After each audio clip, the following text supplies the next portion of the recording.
Juste un petit rappel sur la dualité des choses dans la vie. En fait, tout au long de notre vie, tout ce qu'on est, tout ce qui nous entoure, tout, c'est ce qu'on va être. On va être tout le temps. Tout, avec tout le monde. Mais on va aussi être rien.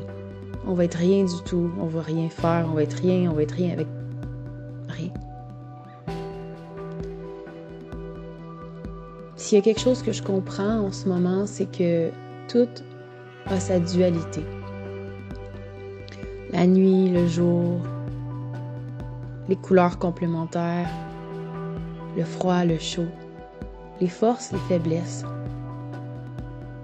Tout se complète. Tout finit par faire un tout.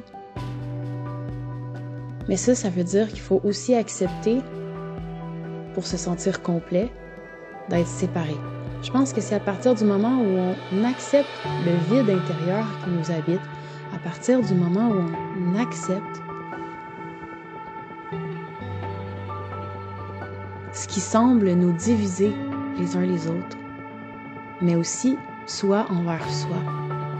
À partir du moment où on accepte les tensions puis les résistances, puis qu'on décide que c'est correct, qu'ils ont le droit d'exister, puis qu'ils ont le droit de prendre le temps qu'ils veulent pour se mettre ensemble. C'est comme un gros casse-tête qu'il faut prendre le temps de mettre ensemble. On n'est pas obligé de l'avoir du premier coup dès qu'on sort tous les morceaux de la boîte. On peut prendre une vie pour les mettre ensemble. C'est la même chose pour tout le monde qui t'entoure. Donc, imagine toutes les personnes dans ta vie que tu as peut-être jugées vite, que tu t'es peut-être dit que c'était de leur faute si tu avais réagi d'une certaine façon. Mais non, ça l'a juste mis en lumière ta partie de dualité. C'est toi qui as décidé de réagir.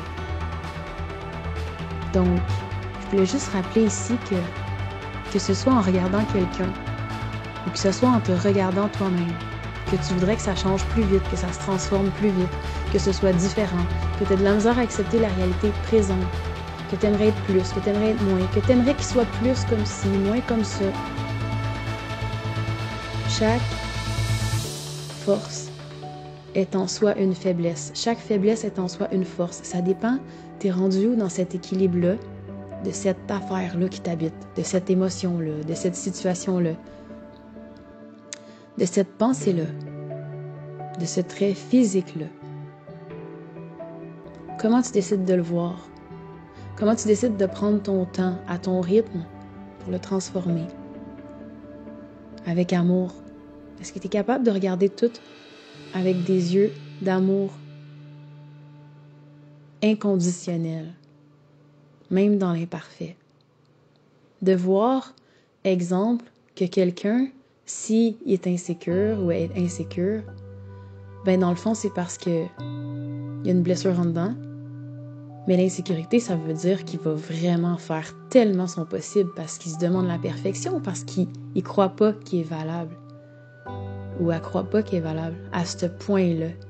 Parce qu'il se met peut-être en dessous de la situation, ou en dessous de toi, ou en dessous de quelque chose. Fait que c'est beau d'une certaine façon. Pourquoi pas aider les gens à habiter leur potentiel, leur équilibre? Pourquoi pas commencer par, non pas en voulant les changer, mais juste en les regardant avec beaucoup d'amour, beaucoup de compassion. Avec tout et rien à la fois. Avec le silence du rien, puis avec l'amour de tout. Juste être là puis faire « wow ». S'émerveiller devant les faiblesses et les forces de tout ce qui t'entoure et de tout ce qui t'habite. Ça part de là. Les yeux du cœur. Comme dans la chanson.